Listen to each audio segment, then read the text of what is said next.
I'd known David before when I lived in Newfoundland, and he came to see me, and eventually at New Year's of 42, 43, I was up there and we decided to get married, even though nurses at that time weren't allowed to get married, but he knew he was going overseas. So we spent a day getting a special license and another day going in to be married in Glasgow. And I went back to the hospital on the Saturday, and nobody in authority ever knew I'd been married.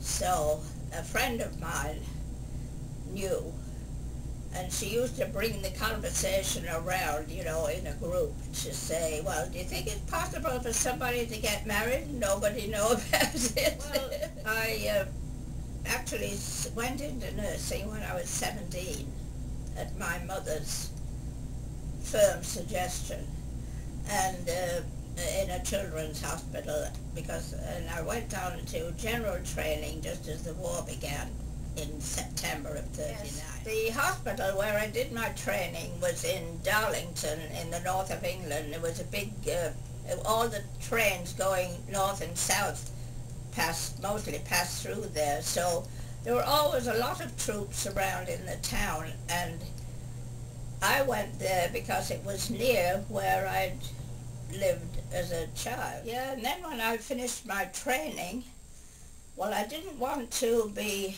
tied to 2 years doing midwifery or anything. So then I went on to Durham City to an emergency, and we had all servicemen on the ward I was on. It was a medical ward. But we did get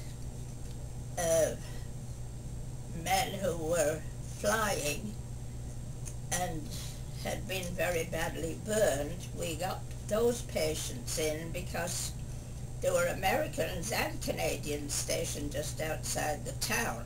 They came from the coast and places that were bombed.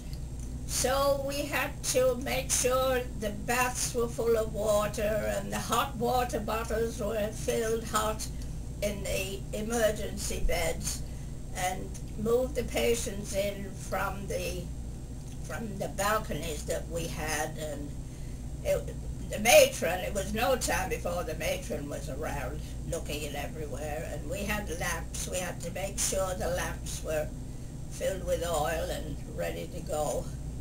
And then of course we had to go, must have been down in the basement somewhere of the hospital when the sirens went.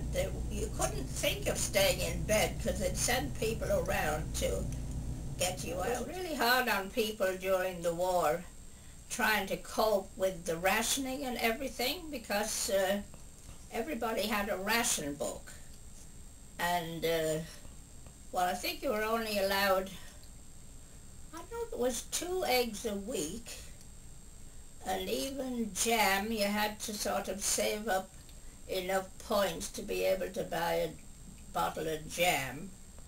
And well, everything was scarce, you know, everything was hard to get.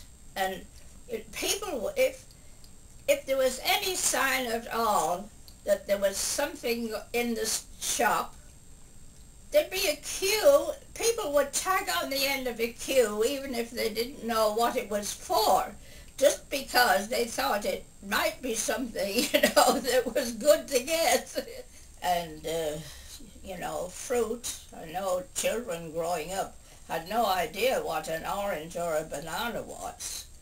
And they made a syrup out of the rose hips at the clinics for the children to have. But I remember once I had a day off, and I was at my friend's parents' home, and her mother had made a cake with mineral oil because she couldn't get any butter or fat or anything like that. but she wanted to make a cake, so she used mineral oil to make it. I wrote to David just about every day, and he, wrote as much as he could. And when he came home at the end of the war, I was amazed to think that he had been able to save a lot of my letters and cart them around with him wherever he went. And I had kept all his letters, so at the moment my granddaughter Heather has them all. She's wanting to catalogue them, or whatever you call it, on the computer, so the family will have a record of them. But anyway, as I say, the Newfoundlanders in Italy, they didn't get any leave, and David came home just in time for VE Day, and then he kept having to go back down south to